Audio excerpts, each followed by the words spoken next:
প্রধানমন্ত্রী নরেন্দ্র মোদী আজ কলকাতার ব্রিগেড প্যারেড ময়দানে জনসভা করতে এসছেন। নির্বাচনী জনসভা করবেন। তার ঠিক 24 ঘন্টা আগে এই রাজ্যের 3 জেলায় 4 জন মানুষ মারা গিয়েছেন। কিভাবে মারা গিয়েছেন? তারা এসআইআর এর আতঙ্কে মারা গিয়েছেন। এসআইআর শুরু থেকে আজ পর্যন্ত এই রাজ্যে আতঙ্কে 100রও বেশি মানুষ মারা গিয়েছেন। তার মধ্যে সাধারণ মানুষ আছেন, তার মধ্যে বিএলওরা আছেন, প্রত্যেকে আছেন। এবং নির্বাচন কমিশনের অগণতান্ত্রিক অমানবিক কাজের ফল এটা। নরেন্দ্র মোদী এর দায় নেবেন। এই 100 জন মানুষের মৃত্যুর জন্য ক্ষমা চাইবেন তিনি নির্বাচনী জনসভা থেকে। তিনি একবারও বলবেন, নতজানু হয়ে বাঙালির কাছে ক্ষমা প্রার্থনা করবেন। আজ এই যে এসআইআর এর আতঙ্কে বাঙালিকে লাইনে দাঁড় করানো, বাঙালির নাগরিকত্ব নিয়ে প্রশ্ন তুলে দেওয়া, এই সব কাজের হোতা হচ্ছেন ওই নরেন্দ্র মোদী এবং তার সরকার। আজকে ব্রিগেড প্যারেড গ্রাউন্ডে অন্য কোনো কিছু বলার আগে বাঙালির কাছে তিনি ক্ষমা চান। বাঙালির কাছে নতজানু হয়ে তিনি ক্ষমা চান। তার সরকারের নির্বাচন কমিশনের প্রত্যেকের হাতে বাঙালির রক্তের দাগ লেগে আছে। তারও আগে বিভিন্ন বিজেপি শাসিত রাজ্যে বাংলায় কথা বলার অপরাধে বাঙালিদের পিটিয়ে খুন করা হয়েছে।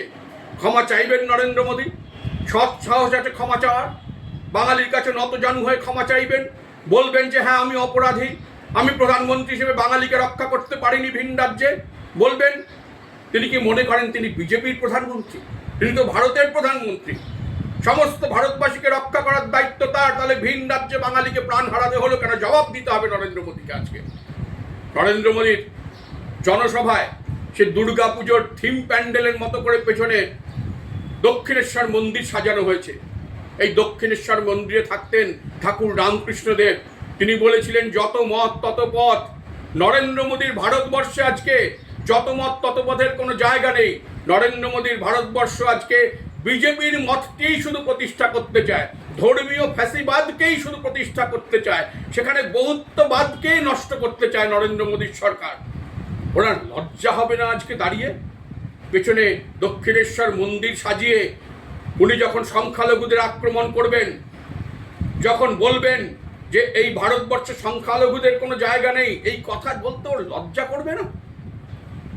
ধর্মীয় উস্কানিমূলক রাজনীতি করতে উনি আসছেন কলকাতায়, এসেছেন, সেটা করে এসছেন উনি এতদিন ধরে প্রধানমন্ত্রীর পদে থেকে সেই কাজটাই করে এসেছেন উনি। ওর লজ্জা করবে না আজকে দক্ষিণেশ্বর মন্দিরের থিম পেছনে সাজিয়ে ভাষণ দিতে? বাংলার পাওনা আটকে রেখেছেন নরেন্দ্র মোদীর সরকার। বাংলার পাওনা আটকে রেখেছেন। ওর লজ্জা করবে না আজকে কলকাতায় এসে ভাষণ দিতে? ওকে কলকাতার জনসভায় ভাষণ দেওয়ার আগে বলতে হবে যে 15 লক্ষ টাকা প্রত্যেকের ব্যাংক অ্যাকাউন্টে ঢুকবে, এই প্রতিশ্রুতি দিয়েছিলেন উনি। কোথায় গেল সেই প্রতিশ্রুতি? 2 কোটি চাকরির প্রতিশ্রুতি দিয়েছিলেন উনি। কোথায় গেল সেই প্রতিশ্রুতি? শুধু মিথ্যে কথা বলবেন না। ব্রিগেডের জনসভায় দাঁড়িয়ে ঝুড়ি ঝুড়ি মিথ্যে কথা বলে চলে যাবেন না। একবার হাত জোর করে বাঙালির কাছে ক্ষমা চান। নত জানু হয়ে বাঙালির কাছে ক্ষমা চান। বলুন যে বাঙালিকে আমি রক্ষা করতে পারিনি, বাঙালির স্বার্থ রক্ষা করতে পারিনি, আমি বাঙালি বিদ্বেষী হিসেবে কাজ করেছি।